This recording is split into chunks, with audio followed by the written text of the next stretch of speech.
నమస్కారం. Big debate ప్రత్యేక చర్చ కార్యక్రమానికి స్వాగతం. తొలిదశ పోలింగ్కి ఇంకా కేవలం వారం రోజులు మాత్రమే టైం ఉన్న పరిస్థితుల్లో బీహార్లో ప్రచారం జోరందుకున్నది. ఒకవైపు భారత ప్రధాని హోంమంత్రితో పాటు ప్రతిపక్ష నాయకుడు రాహుల్ గాంధీ గారు కూడా నిన్నటి నుంచి ప్రచారంలో దిగినటువంటి పరిస్థితి కనపడుతూ ఉంది. విమర్శలు ప్రతి విమర్శలు తారాస్థాయికి చేరుతూ ఉన్నాయి. ఒకవైపు జంగిల్ రాజ్గా బీహార్ కొనసాగుతుందని, జంగిల్ రాజ్ కావాలని భారత ప్రధాని అడుగుతున్నారు ఓట్లని. అలాగే ఆర్జేడీ పాలనని 5 కేలతో ఆయన పోల్చారు. కట్ట, క్రూరత, అలాగే కటువా, తర్వాత కరప్షన్ అండ్ కుశాసన అని చెప్పి ఆయన మాట్లాడుతూ ఉన్నారు. రాహుల్ గాంధీ కూడా అంతే స్థాయిలో ఓట్ల కోసం ప్రధాని ఏమైనా చేస్తారు, మోడీ గారు నాట్యం చేయమన్నా కూడా నాట్యం చేస్తారు. అలాగే చాత్ పండగ సందర్భంగా యమునలో ప్రత్యేకంగా నీళ్లు నింపుకొని ఆయన స్నానం చేశారు. ఢిల్లీ వాసులకు తాగడానికి పనికిరాని నీరు ఈయన స్నానానికి స్విమ్మింగ్ పూల్ లాగా మార్చుకున్నారని విమర్శలు చేస్తూ ఉన్నారు. అయితే 20 సంవత్సరాల తర్వాత కూడా ఆర్జేడీ పరిపాలన తర్వాత జంగిల్ రాజుని గుర్తు చేయటం అంటే అసలు ఇప్పటి పరిస్థితి ఎట్లా ఉందన్నది 2 రోజుల క్రితం ప్రధాన పత్రికల్లో అనేక స్టాటిస్టికల్ డేటా మనకు రావడం జరిగింది. ప్రధానంగా ఈ డేటా అంతా నీతి ఆయోగ్, అలాగే ministry of statistics and programme implementation, the national family and health survey, RBI data ప్రకారం బీహార్లో పరిస్థితి 20 ఏళ్ల తర్వాత కూడా మొత్తం 29 రాష్ట్రాల్లో ఏ అంకంలో తీసుకున్నా కూడా 28, 27, 29 స్థానాల్లోనే, అట్టడుగు 3 స్థానాల్లోనే బీహార్ కొనసాగుతుంది.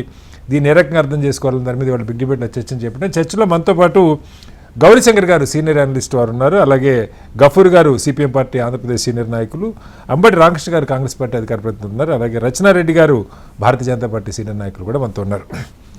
ముందుగా గౌరీశంకర్ గారు నమస్కారం. గౌరీశంకర్ గారు, మీరు చూసే ఉంటారు 2 రోజుల క్రితం ఒక ప్రధాన ఆంగ్ల పత్రికలో, నాకు తెలిసినంత వరకు కొంచెం క్రెడిబుల్ పత్రికగానే మనం దాన్ని, వాళ్ళు డేటా కూడా సోర్స్ కూడా మెన్షన్ చేశారు క్లియర్గా. ఒక డేటా పాయింట్ పేరుతో నీతి ఆయోగ్, అలాగే national family health survey, RBI and ministry of statistics and programme implementation data ప్రకారం ఒక 10-15 పారామీటర్స్ తీసుకుంటే అన్నిటికంటే మనకి ఆశ్చర్యం కలిగిస్తుంది గౌరీశంకర్ గారు. ఈ రోజు కూడా స్కూల్ డ్రాప్ అవుట్స్ మనం చూస్తే అక్కడ పరిస్థితి 97% పేరుకి ఎన్రోల్మెంట్ ఉన్నా కూడా 9-10 తరగతులకు వచ్చేసరికి 20% డ్రాప్ అయిపోతున్నారు. 11-12కి వచ్చేసరికి 35% డ్రాప్ అవుట్లు ఉంటున్నారు. గ్రాడ్యుయేషన్కి కేవలం 17% మందే మిగులుతున్న పరిస్థితి సార్ మనం చూస్తే. అందుకే దేశం బయట, అంటే బీహార్ బయట దాదాపు 2.5-3 కోట్ల మంది బీహారీ యువకులు వలస వచ్చి కార్మికులుగా పనిచేస్తున్నారని చెప్తున్నారు. మొన్ననే చాత్ ఫెస్టివల్ సందర్భంగా దేశవ్యాప్తంగా 12,000 రైళ్లను వేశారని చెప్తున్నారు. ఏ రైలు కూడా కిక్కిరిసిపోకుండా పోయిన పరిస్థితి లేదు. అయినా కూడా కొన్ని లక్షల మంది బీహార్ చేరుకోలేకపోయిన వార్తలు కూడా వస్తున్నాయి. జంగిల్ రాజు కంటిన్యూ అవుతుంది అనుకోవాలా, లేకపోతే జంగిల్ రాజుని గుర్తు చేయటంలో అంటే ఏ పారామీటర్లో కూడా మనం అక్కడ చూస్తే బిఫోర్ 18 మ్యారేజెస్ కానీ, మాల్ న్యూట్రిషన్ కానీ, లేకపోతే ఈ స్కూల్లో అడ్మిషన్స్ కానీ, పిల్లల వయసుకు తగ్గ ఎత్తుకు తగ్గ బరువు విషయంలో కానీ, హ్యూమన్ డెవలప్మెంట్ ఇండెక్స్లో కానీ ఎందులో చూసినా కూడా ఆఖరి 3 ర్యాంకులు తప్ప 20 ఏళ్ల తర్వాత కూడా పెద్ద మార్పు ఏం కనపట్లేదు. 2005-6, అలాగే 2015-16, 2019-21 ఒక 3 ఏళ్ల క్రితం డేటా వరకు మనకి అవైలబుల్గా ఉంది. ఈ 15 ఏళ్ళుగా జేడీయూ నితీష్ గారే ముఖ్యమంత్రిగా ఉన్నారు. ఎలా అర్థం చేసుకోవాలి? బీహార్ కాంట్రాస్ట్ స్టేట్ అండి. చాలా they have lot of winners ఉన్నాయి. కొంతమంది బాగా చదువుకుంటారు అండ్ జనరల్లీ పబ్లిక్ లో ఏంటంటే పర్టికులర్లీ యూత్ లో గవర్నమెంట్ ఉద్యోగం కోసం చాలా క్రేజ్ ఉంటుంది అక్కడ.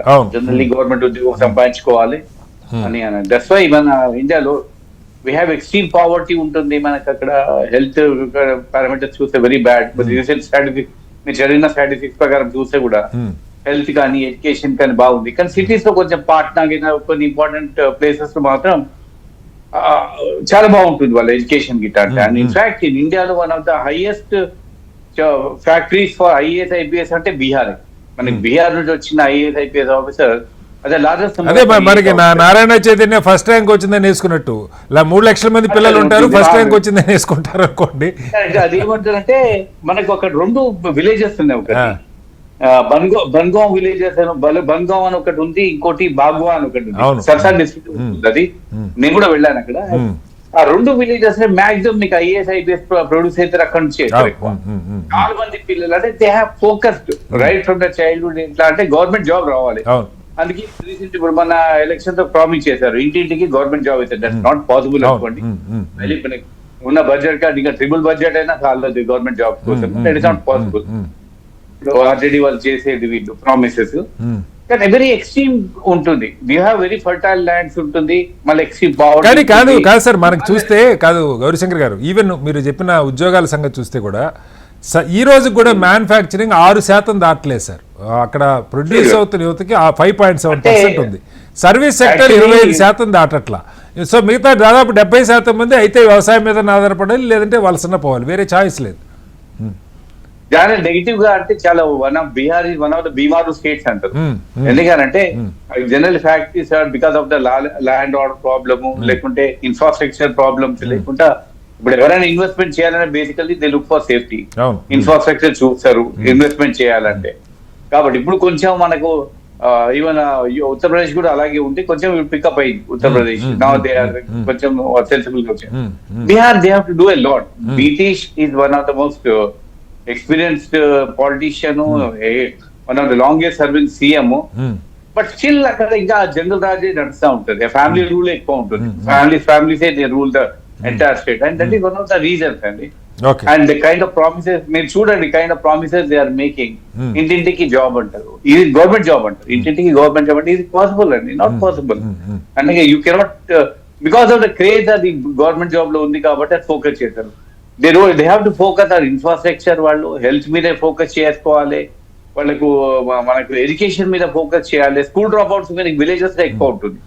విలేజెస్ నేను వెళ్ళాను బీహార్ కొన్ని విలేజెస్ అంటే మన బీహార్ కొన్ని విలేజెస్ ఎట్లా ఉంటాయంటే మనం ఇక్కడ తెలంగాణలో కానీ ఆంధ్రప్రదేశ్ లో మనకు 30-40 ఏళ్ల కిందకి ఉన్న విలేజెస్ ఎలా ఉండేది ఆ టైప్ ఉంటాయి. వెస్ట్ బెంగాల్ నేను అదే అడుగుతున్నాను సార్. అంటే మనకి 20 ఏళ్లుగా నితీష్ అవినీతి పరుడని ఎవరు పెద్దగా ఇప్పటిదాకా ఘాటైన స్పష్టమైన విమర్శ లేదు. నిజాయితీ పరుడే. బై అండ్ లార్జ్ బీజేపీతో కలిసి ఉన్నారు. 1 సంవత్సరం 2 ఏళ్ళు జేడీయూతో ఆర్జేడీతో కలిసి ఉన్నారు. మిగతా టైం దాదాపు 18 ఏళ్ళు బీజేపీతో కలిసి ఆయన సెయిల్ చేస్తూ ఉన్నాడు. అటు కేంద్రంలో 11 ఏళ్ళ నుంచి అదే ప్రభుత్వం ఉంది. బట్ స్టిల్ మీరు యూపీ గురించి కోట్ చేశారు. యూపీలో యోగి వచ్చి 10 ఏళ్ళు కూడా కాదు, ఐ థింక్ సెకండ్ టర్మ్ అయింది, ఇప్పుడు అయిపోతుంది అనుకుంటా. రేపు 27కి సెకండ్ టర్మ్ కంప్లీట్ అవుద్ది. 10 ఏళ్లలో అక్కడ మార్పు వచ్చింది అనుకున్నప్పుడు 20 ఏళ్లలో ఇక్కడ అంటే కనీసం మీరు చెప్పారు స్కూల్ డ్రాప్ అవుట్స్ అని. స్కూల్ డ్రాప్ అవుట్స్ లో 28వ స్థానంలో ఉంది సార్. ఈ రోజు కూడా 29 రాష్ట్రాల్లో 28వ స్థానంలో ఉంది. అంత అధ్వానంగా ఉంటే మరి ఏదో 20 ఏళ్ల క్రితం జంగిల్ రాజు అని చెప్పడాన్ని ఎలా అర్థం చేసుకోవాలి? నేను లాస్ట్ ఇయర్ ట్రావెల్ చేశాను బీహార్ లో. మనకు యూపీ వెళ్ళినప్పుడు బీహార్ కూడా వెళ్ళాను. ఇప్పటికీ ఆ villages looks very bad. You just can't believe it. మనం నిజంగా ఇంత ఉంది అనుకుంటాం. మనం సిటీస్ కొంచెం చూసే పార్ట్ టైం ఇట్లా అంటే కొంచెం డెవలప్ అనిపిస్తుంది.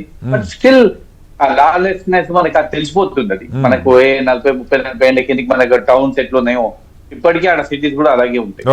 కాబట్టి I think any government should focus on infrastructure development, education మీద, హెల్త్ మీద ఫోకస్ చేయండి. అన్లెస్ అంటే ఈ 3 మెయిన్ ఇన్ఫ్రాస్ట్రక్చర్, హెల్త్, ఎడ్యుకేషన్ మీద చేయకపోతే ఏ గవర్నమెంట్ అయినా you don't have a strong మనకు ఫౌండేషన్ ఉండదు. And second thing they cannot produce good quality intellectuals produce చేయాలి. వర్క్ ఫోర్స్ ప్రొడ్యూస్ చేయాలంటే కష్టం అవుతుంది. అండ్ ఇన్వెస్ట్మెంట్ క్లైమేట్ కూడా ఉండాలి. ఇప్పటికీ మనకి ఏంటంటే ఇక్కడ ఫ్యామిలీ రూల్ ఉంటుంది. మొత్తం వాళ్ళ మాఫియాని కంట్రోల్ చేస్తూ ఉంటారు. మనకు ఎవరైనా ఇన్వెస్ట్మెంట్ చేయాలన్నా కూడా అంటే కాదు Gauri Shankar, so called family rule end అయిపోయి 20 ఏళ్ళు అయింది కదా. నేను అది అడుగుతున్నాను మిమ్మల్ని. ఇప్పటికీ ఉన్నాయండి వాళ్ళ ఫ్యామిలీ క్లాన్స్ ఏ ఉంటారు. ఇంకా ఇప్పటికీ బీహార్ లో చాలా మటుకు ఆ ఫ్యామిలీ ఆ క్లాన్ నడుస్తూ ఉంటుంది. మన దగ్గర చాలా తగ్గిపోయారు అనుకోండి, అక్కడ మాత్రం ఇంకా యూపీ బీహార్ లో అదే ఉంటుంది. ఇంకా తర్వాత కొడుకు తర్వాత మేనల్లుడు, బావ, అల్లుడు, వీళ్ళే రాజకీయంలో సరే మన దగ్గర కూడా పార్టీలకు అతీతంగా అన్ని పార్టీలు దాదాపు అలాంటి పరిస్థితి.